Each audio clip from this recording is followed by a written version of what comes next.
Shalom à tous et à toutes. Je suis Paul David Moïse, serviteur inutile de notre Dieu éternel, Jésus-Christ. Je donnerai par la grâce de Dieu ce message, qui constituera la 4e partie de cette série sur les sectes. Je vous encouragerai à être bien disposés, et à bien suivre. Que notre Seigneur Jésus-Christ nous bénisse et conduise toutes choses. Comment une église qui commence bien peut-elle devenir une secte? Quels sont les signes annonciateurs d'une telle décadence? Tels sont les points majeurs que j'aborderai dans ce message. Avant toute chose, nous verrons ensemble quelques notions étroitement liées, relatives à notre thème, savoir une secte, une hérésie, et la séduction. La première définition qui sera donnée est celle d'une secte. Une secte se définit comme un groupe religieux, ou profane, consacré à l'étude d'un texte qu'il considère comme étant sacré, et au culte d'une certaine divinité, et accordant une importance exagérée à certaines doctrines particulières. Ce groupe est caractérisé par un zèle extrême et excessif de ses membres, et une obéissance absolue et obligatoire à leur conducteur.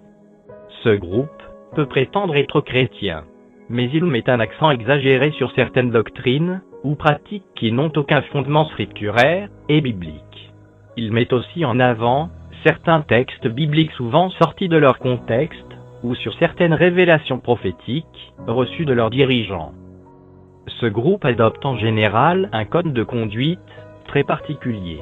Il encourage souvent un zèle extrême dans la poursuite d'un objectif particulier. Il est en général très dépendant d'un chef spirituel qui constitue le gourou de la secte. Ce dernier est extrêmement respecté et sa parole au sein du groupe constitue la loi à suivre. La deuxième définition portera sur le mot hérésie. Une hérésie est une opinion fausse, contraire à la vérité biblique. Ainsi, on peut définir comme hérésie toute doctrine, croyance ou pratique contraire à l'enseignement clair et unique de la Sainte Bible. De plus, tout enseignement fondé sur une interprétation erronée des Saintes Écritures, ou toute nouvelle interprétation erronée, faite à la lumière d'une révélation plus profonde, autre que celle des Saintes Écritures, est aussi une hérésie. La troisième définition est relative au terme séduire. Alors, que signifie le mot séduire?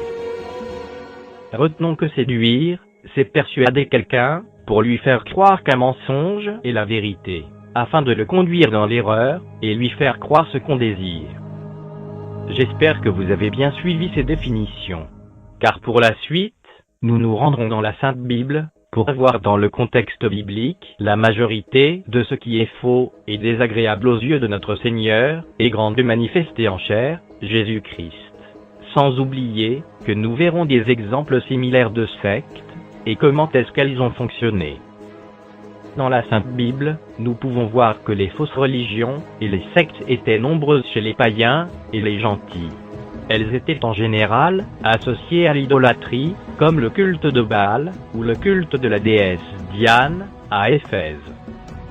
On peut le lire dans Actes 19, les versets 24, 27, 28, 34 et 35, où certaines idoles fabriquées par les hommes et certaines représentations démoniaques étaient élevées à une position divine.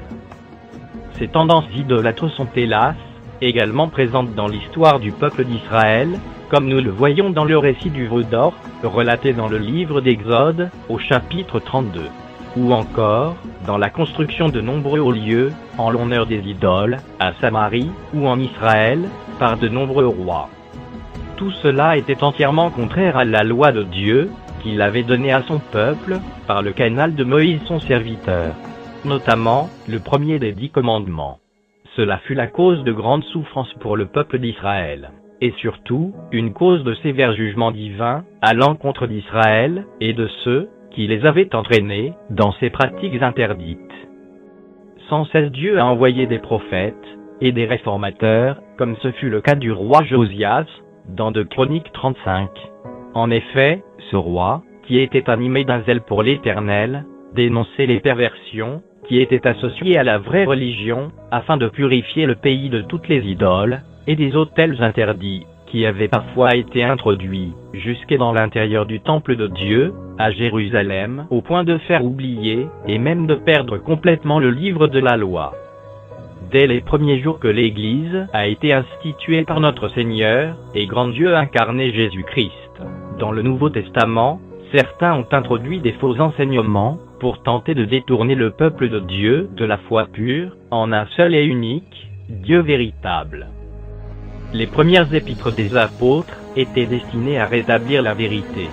Paul, et d'autres avec lui, ont averti les chrétiens des tendances sectaires, qui étaient à l'œuvre au sein de l'Église, ou les ont mis en garde contre certains super-apôtres, entre griffes, qui ne sont que des suppôts de Satan.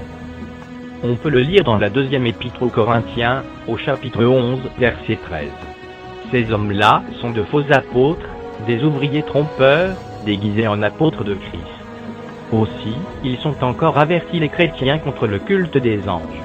L'épître aux Colossiens au chapitre 2, et le verset 18, dit ceci: qu'aucun homme, sous une apparence d'humilité, et par un culte des anges, ne vous ravise à son gré le prix de la course, tandis qu'il s'abandonne à ses visions, et qu'il est enflé d'un vain orgueil par ses pensées charnelles.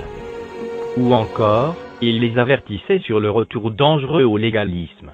Dans Galates 4, au verset 21, l'apôtre Paul disait ceci: dites-moi, vous qui voulez être sous la loi, n'entendez-vous point la loi?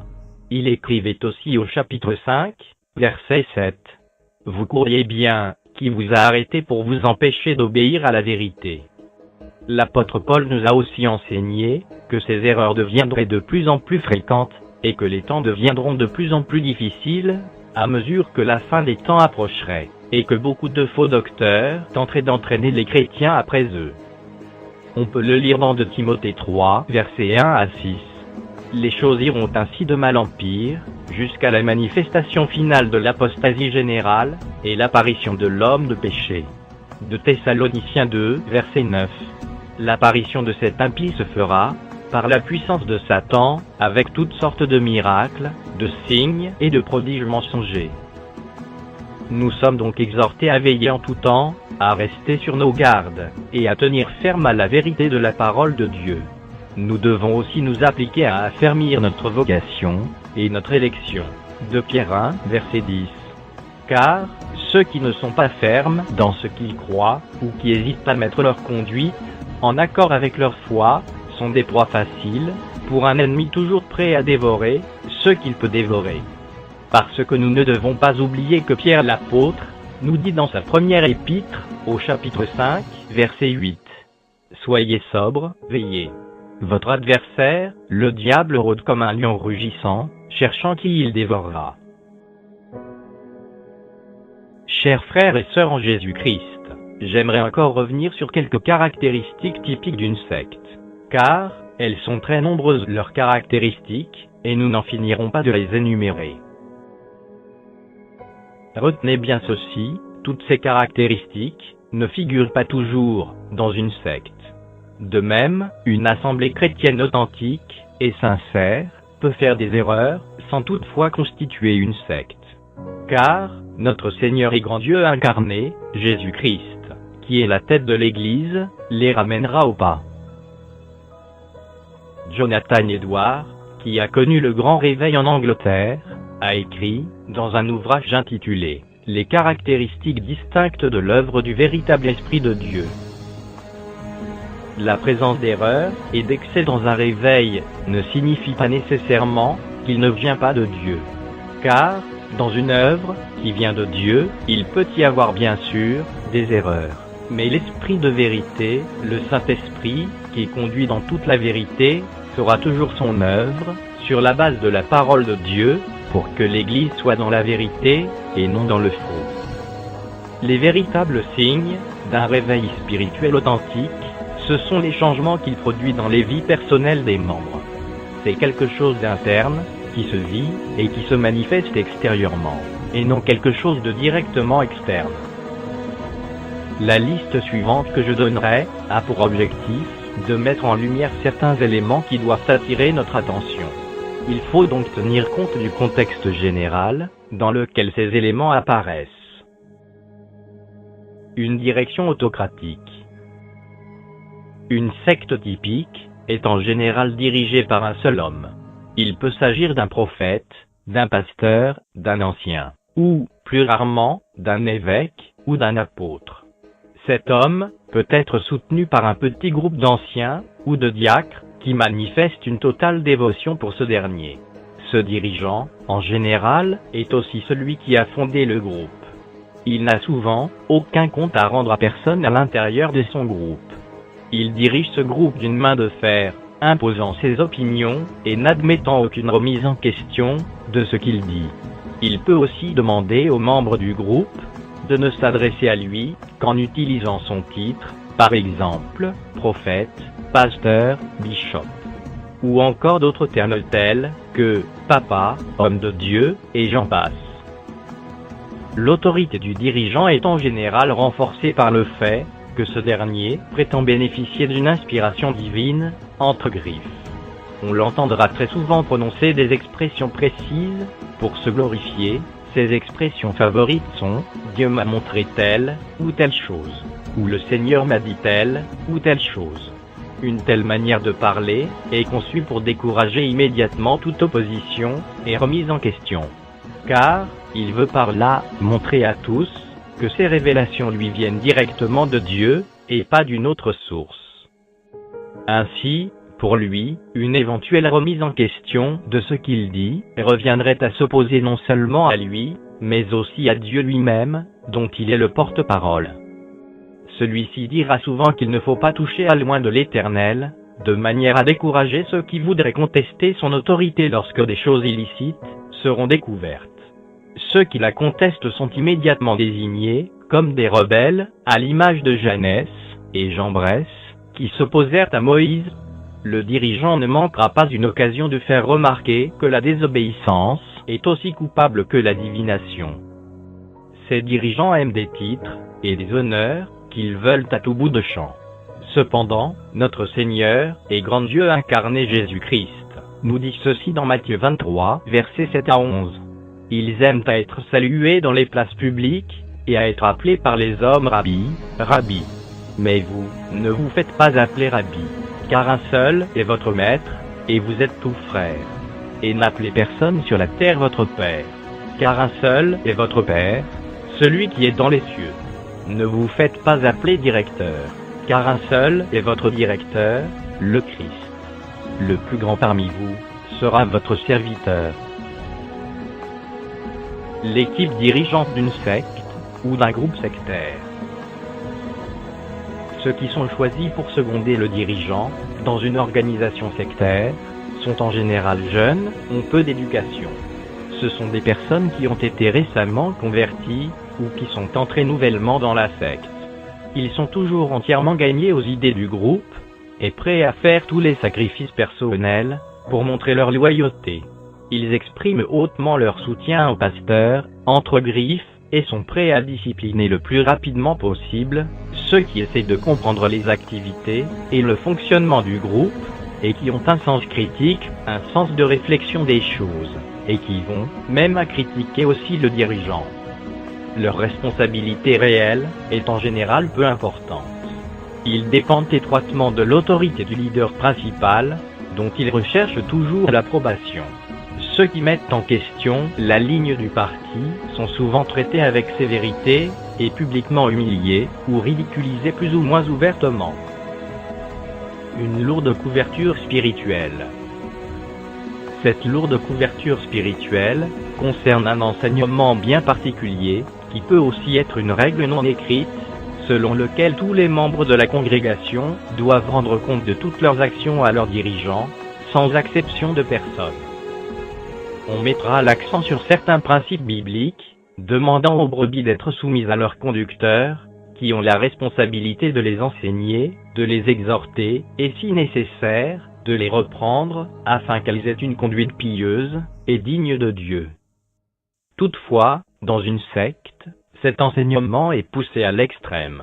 Les membres de la congrégation doivent recevoir l'accord du dirigeant pour toutes les décisions importantes de leur vie. Par exemple, le dirigeant doit donner son accord au mariage, à la vente, ou à l'achat d'une maison, au choix de l'école des enfants, pour ne citer que ceci. Cet accord doit être explicite, ou alors passe par l'obéissance à des enseignements précis et ciblés. Le dirigeant peut aussi avoir recours à des prophéties, entre griffes, ou faire pression de diverses manières, pour soumettre les membres du groupe. Dans des cas extrêmes, même les décisions mineures de la vie privée doivent recevoir l'approbation du dirigeant, comme par exemple le choix du supermarché pour faire ses courses. Manifestement, une telle dépendance des conducteurs peut donner libre cours à de nombreux abus. Au point où certains dirigeants peuvent exiger qu'on leur communique les bulletins de salaire, afin de déterminer le montant de la dîme à verser à l'Église, avant de pouvoir faire toute autre dépense. Certes, il n'est pas mauvais, parfois, de rechercher le conseil d'un homme de Dieu, avant de prendre des décisions importantes de notre vie.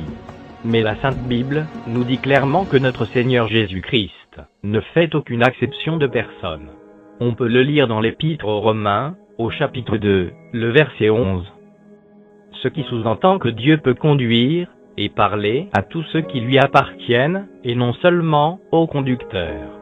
Je tiens à souligner un point très important, c'est que la relation d'un dirigeant d'une œuvre chrétienne avec Dieu est très différente de celle d'un disciple qui est conduit. Mais retenons que Dieu, qui ne fait point exception de personne, peut aussi bien diriger, parler et conduire un disciple, tout comme le dirigeant d'une vision. Car la volonté de Dieu, c'est que ses enfants soient tous conduits par son esprit, et non par l'esprit d'un prophète. L'Esprit de Dieu est le seul esprit qui peut conduire le chrétien dans sa vie de tous les jours, afin de ne pas être dépendant d'un homme, ni de l'esprit prophétique de qui que ce soit. Il est donc dangereux et nocif que les membres d'une église qui sont réellement nés de nouveau soient dépendants de leurs conducteurs pour les décisions qu'ils ont à prendre pour leur vie personnelle. Quand je parle de dépendance, je ne fais pas référence au fait qu'un disciple né de nouveau ne peut plus être soumis à son dirigeant, ou ne doit plus compter sur ce dernier pour certains cas. Non, pas du tout. Ce n'est pas ce que je dis. Ce que je dis, c'est que les chrétiens authentiques n'ont pas besoin d'une couverture spirituelle, qui fait d'eux des chrétiens passifs, qui attendent tout du dirigeant, en sorte qu'ils ne vivent pas la vie de Christ, et ne marchent pas par l'esprit, comme ils devraient le faire.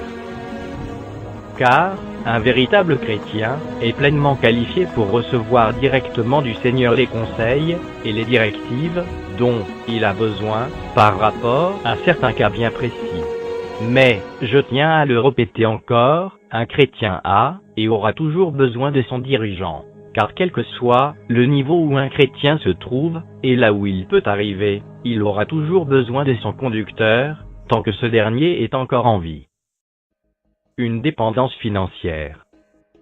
Les organisations sectaires mettent lourdement l'accent sur la nécessité de donner, et notamment sur la dîme. Souvent, on dira même que c'est une condition obligatoire pour recevoir les bénédictions de Dieu.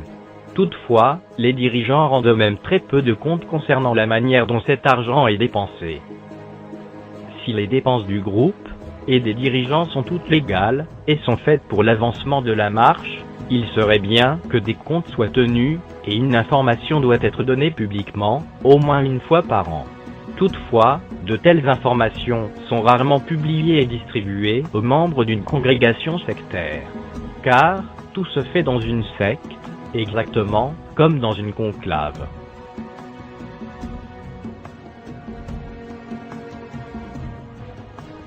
Normalement, tous les comptes d'une communauté chrétienne doivent pouvoir être connus de ses membres, en toute vérité, si cela englobe l'ensemble. Mais, les dirigeants d'une secte feront clairement savoir que toute demande en ce sens sera très mal vue. On fera savoir, explicitement ou implicitement, que le fait de vouloir être informé sur les dépenses, ou contrôler les comptes, traduit une suspicion envers la direction du groupe. On dira que tous doivent lui faire confiance, et que tout mauvais esprit sera puni par un jugement divin. On peut répondre à une telle direction, qu'elle se rend coupable de faire chuter les membres les plus faibles, en donnant l'occasion au diable de faire douter les esprits les plus vulnérables, à moins, évidemment que cette direction est réellement quelque chose à cacher. Une tendance à discréditer toute opposition. Les dirigeants d'une secte savent qu'ils peuvent être critiqués à la fois par leurs propres membres déçus ou par les responsables d'autres groupes extérieurs. Ils ont donc l'habitude d'adopter une politique d'attaque préventive afin d'empêcher leurs membres fidèles d'écouter les avertissements qu'ils pourraient recevoir concernant l'intégrité de leur conducteur. Les membres du groupe qui commencent à avoir un esprit critique ou à montrer des signes de lassitude font l'objet de campagnes d'attaque systématiques, de manière à discréditer leur aptitude à entendre la voix de Dieu et à lui obéir. On peut ainsi les accuser de mettre leur famille ou leur carrière avant Dieu entre griffes s'ils sont de plus en plus absents. Tout problème dans leur foyer ou leur famille sera attribué à une incapacité d'exercer l'autorité spirituelle nécessaire. Toute tentative de s'engager davantage dans les affaires de l'Assemblée sera cyniquement repoussée, sous prétexte qu'il s'agit d'une ambition orgueilleuse. On mettra en doute la pureté de leur motivation secrète chaque fois qu'ils voudront prendre une initiative. On encouragera les conjoints de ceux qui s'opposent à la direction du groupe à considérer leurs partenaires comme des rebelles incurables qu'il faudra traiter avec suspicion. On pourrait même les encourager à se séparer de leurs conjoints rebelles dans l'intérêt de l'évangile entre griffes. Ceux qui ont quitté le groupe, en particulier, seront systématiquement et publiquement critiqués. Parfois, avec une attitude hypocrite d'apitoiement ou de regret. On les traitera de rétrogrades, de rebelles, d'esprits amers, qui ne pensaient qu'à déverser sur leurs anciens dirigeants, leur jalousie ou leur vieillesse imaginaire. Ceux qui restent dans le groupe sont constamment encouragés à ne plus avoir de contact avec ceux qui l'ont quitté. Ces derniers sont destinés à mourir dans leur rébellion, à moins qu'ils ne se repentent. Il faut impérativement éviter de les fréquenter, de peur d'être aussi infectés par le même mauvais esprit. Certains dirigeants prétendront même aller jusqu'à livrer à Satan ces rebelles, pour la destruction de leur chair. Une course après la chair.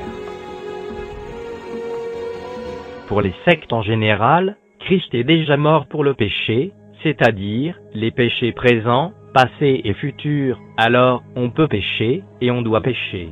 On peut donc se livrer à nos passions, comme on l'entend. Car, c'est pour cela que Christ nous a affranchis. L'ivrognerie, les passions mondaines, les programmes télévisés pervers, même pornographiques, le concubinage, pour ne citer que ceux-ci, sont tolérés. On va jusqu'à parler de péchés mignons couverts par le sang de Jésus. La nécessité de travailler à son salut. Beaucoup de sectes insistent sur la nécessité de remplir toute une série de conditions morales et religieuses pour assurer son salut, tout en affirmant que nous sommes sauvés par la foi en Jésus-Christ. Les sectes prétendent que la validité de la conversion de tout chrétien dépend des bonnes œuvres que l'on produira ensuite. Cette affirmation est très fausse et très grave, car notre Seigneur Jésus-Christ ne nous demande aucune bonne œuvre pour être sauvé. Ce qu'il agrée, c'est notre foi en lui, et pas nos œuvres. Je tiens à élucider les uns et les autres sur un point, car il est dit dans la Sainte Bible, dans le livre de Jacques, au chapitre 2, verset 14, que la foi sans les œuvres est morte. Mais, Jacques ne parle pas ici de la foi du salut, qui est le don gratuit de Dieu. Simplement ce qu'il dit ici, c'est que notre foi authentique d'après le salut se manifestera toujours dans nos actions. Cependant, les enseignements erronés des sectes feront croire que ce sont nos bonnes œuvres qui nous permettront de gagner pleinement notre salut. Non, pas du tout, car personne ne pourra gagner son salut par ses œuvres. Aussi, pour être plus clair sur ce point, la Sainte Bible nous fait savoir que les œuvres que le chrétien pratique, après avoir reçu la foi du salut, ces œuvres-là sont des œuvres que Dieu, lui-même a préparées d'avance, pour que le chrétien les pratique. Alors il est clair que ces œuvres ne peuvent pas le sauver, mais c'est ce que Dieu veut qu'il fasse, qu'il fera durant sa vie sur terre. Mais, pour quelqu'un qui n'a pas encore reçu le salut, lui, ce qu'il doit faire, c'est de croire en l'œuvre de notre Sauveur Jésus-Christ, et non de faire des œuvres pour être sauvé.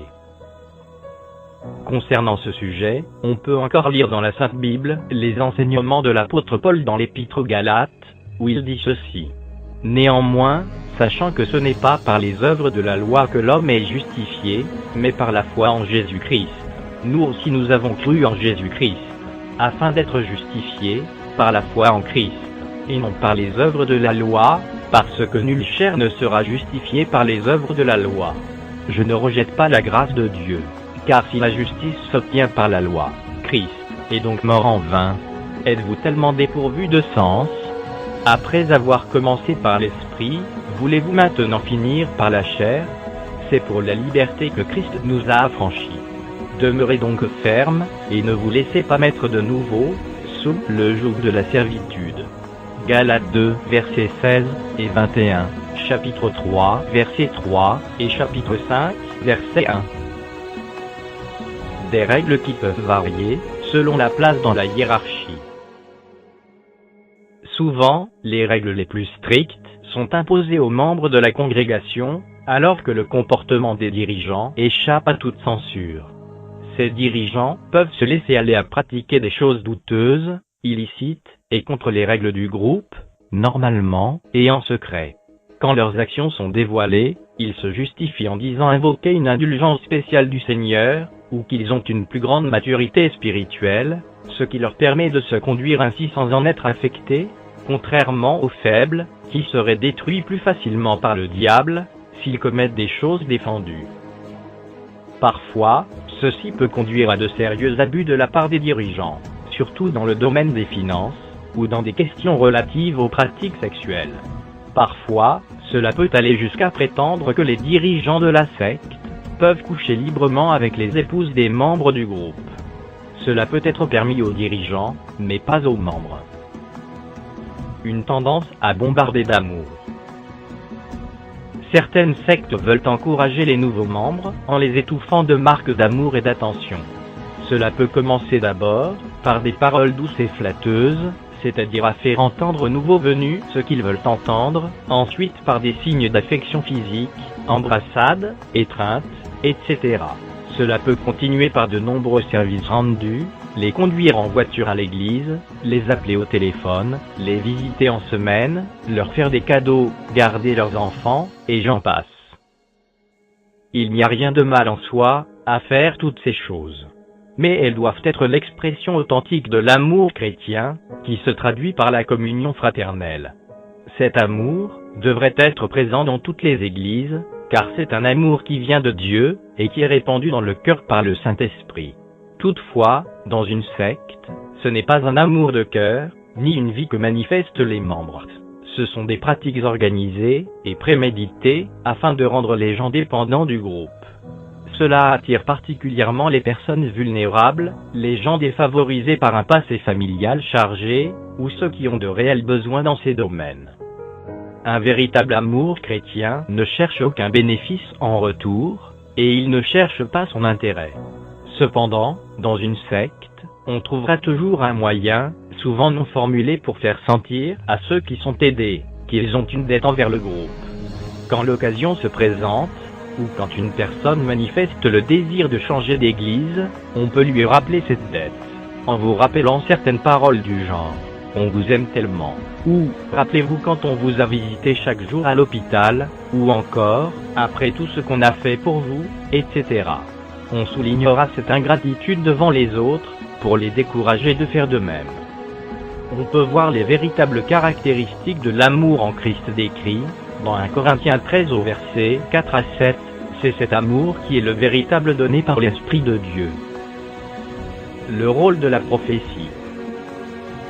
Dans une secte, on met souvent un accent exagéré sur la prophétie ou sur d'autres formes de révélation surnaturelle pour déterminer ce qui est juste et ce qui ne l'est pas.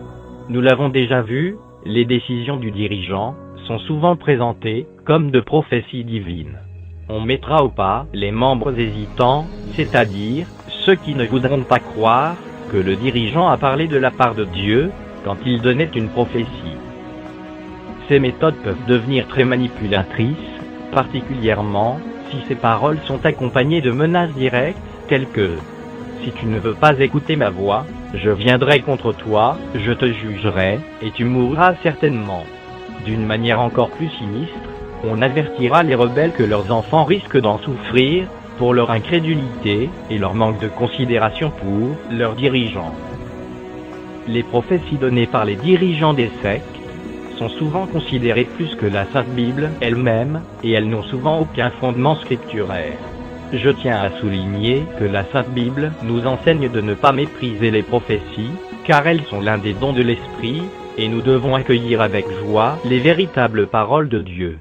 Toutefois, la même Bible nous donne aussi des principes clairs pour juger et évaluer les prophéties, afin d'éviter les abus et les fausses prophéties. Si une prophétie est contraire aux Saintes Écritures, elle doit être immédiatement rejetée. De même, si une prophétie ne confirme pas ce que le Seigneur nous a personnellement révélé, il est probable qu'il s'agit alors d'une fausse prophétie. Et c'est beaucoup de cette façon que fonctionnent les dirigeants des sectes. Car, ils cherchent toujours par des prophéties, entre griffes, à manipuler leurs membres, ou à les forcer à agir contre leur propre volonté. Cette pratique n'est qu'une forme de sorcellerie, et pas un acte d'autorité spirituelle. Des révélations spéciales. Une secte présentera toujours tout changement de direction pour l'assemblée, ou toute action disciplinaire à l'encontre de ses membres, comme la conséquence d'une révélation divine. On parlera de visitation d'anges, ou d'apparition de Jésus, entre griffes, pour confirmer certains enseignements nouveaux. Cela peut devenir très dangereux, quand on en vient à contredire les enseignements de la Sainte Bible, au profit de certaines révélations que le dirigeant a reçues des anges, ou d'un soi-disant Jésus, qui contredit sa parole, qu'il a lui-même laissée depuis sa venue sur terre. Quand un groupe sectaire commence à se différencier très négativement de beaucoup d'autres églises de la région, ou quand il commence à être critiqué pour ses positions doctrinales, antiscripturaires, ces dirigeants invoqueront en général qu'ils ont reçu une révélation spéciale du Seigneur. Et ils encourageront même leurs membres, ou toute autre personne, à sortir du milieu des autres assemblées, afin de ne pas être entraînés par la chute spirituelle de ces assemblées. Car pour eux, ces assemblées-là n'ont pas reçu la lumière. On commence alors à cultiver un esprit d'exclusion. On prétend que nous sommes plus près de Dieu que les autres églises, et que nous sommes appelés par Dieu pour leur montrer leurs erreurs et leurs mauvaises voies.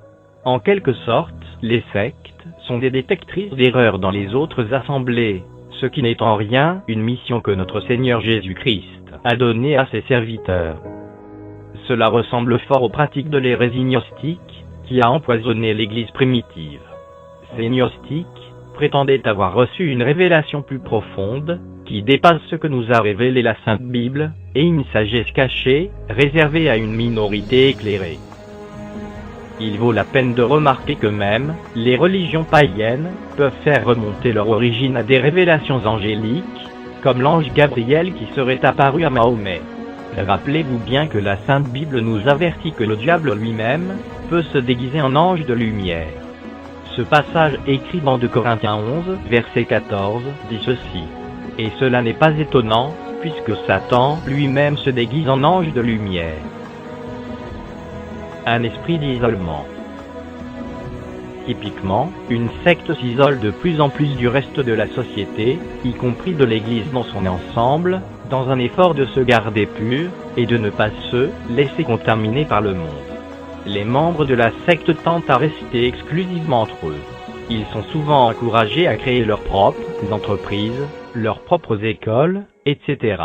Ils veulent ainsi diminuer les tentations de se compromettre sur le plan moral, ou de se conformer à l'esprit du monde, ce qui pourrait donner un mauvais témoignage de leur groupe.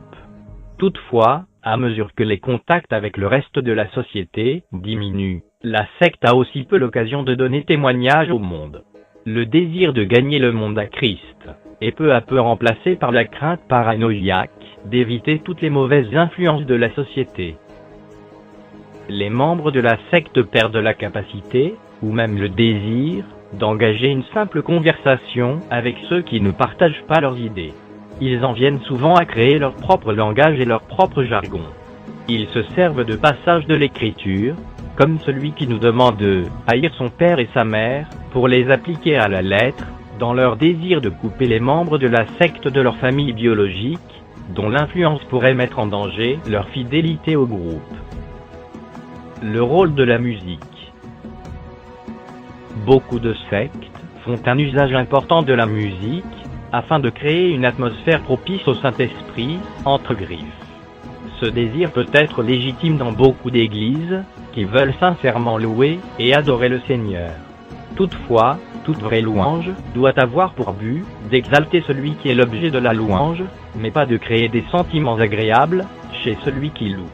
En particulier, l'usage excessif de percussions et de paroles ou de rythmes répétitifs peut facilement faire entrer les membres de la congrégation dans une sorte de transe hypnotique que l'on retrouve aussi dans de nombreuses religions païennes ou dans certaines boîtes de nuit du monde.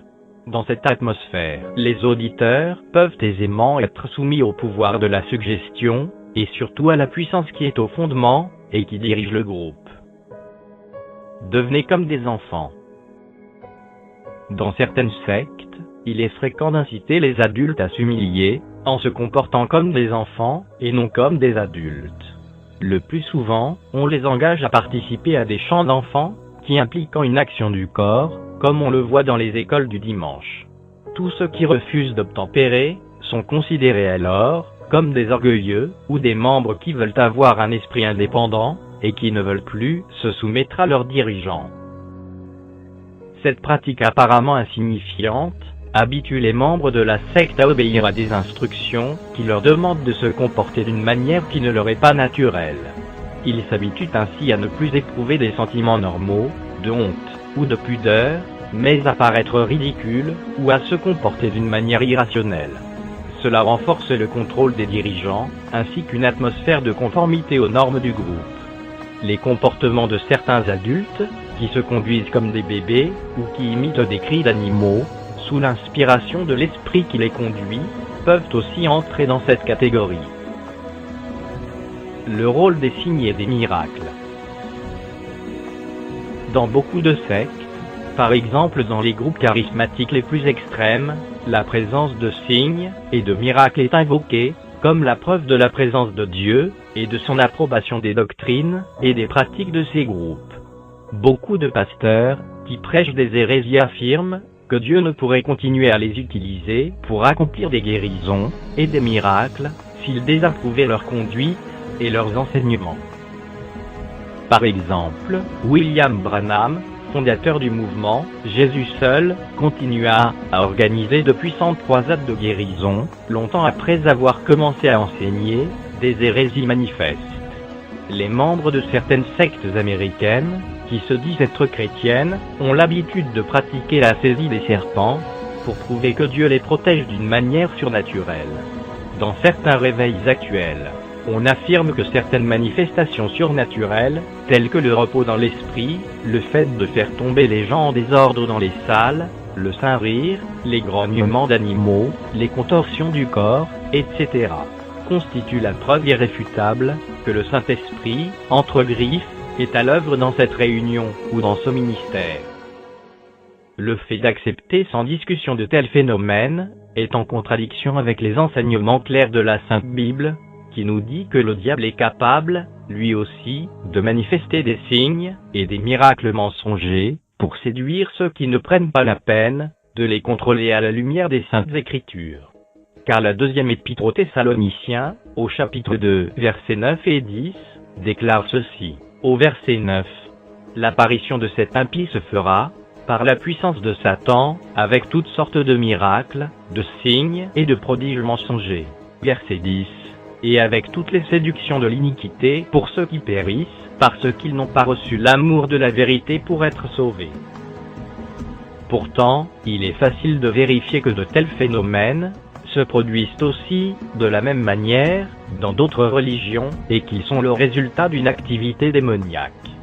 C'est aussi par cette puissance démoniaque que certains sont capables de faire entendre à tous un faux parler en langue, ou de faire tomber toute la foule, en balançant leur veste, ou en soufflant dans le micro, ou en faisant de soi-disant miracles, et des guérisons, etc. Les caractéristiques des dirigeants. La Sainte Bible a beaucoup de choses à dire en ce qui concerne les caractéristiques de ceux qui doivent être nommés comme dirigeants ou anciens dans une assemblée. Les groupes sectaires, en général, ne tiennent pas compte de ces exigences bibliques. Mais elles insistent beaucoup sur le fait d'être remplis de foi et du Saint-Esprit, entre griffes. Elles aiment des hommes qui peuvent manifester des dons spirituels spectaculaires, des prophéties et des guérisons, etc. Mais elles n'accordent pas trop d'importance à la sagesse d'en haut, à la grâce de Dieu, qui est la source du salut, et aux fruits de l'Esprit.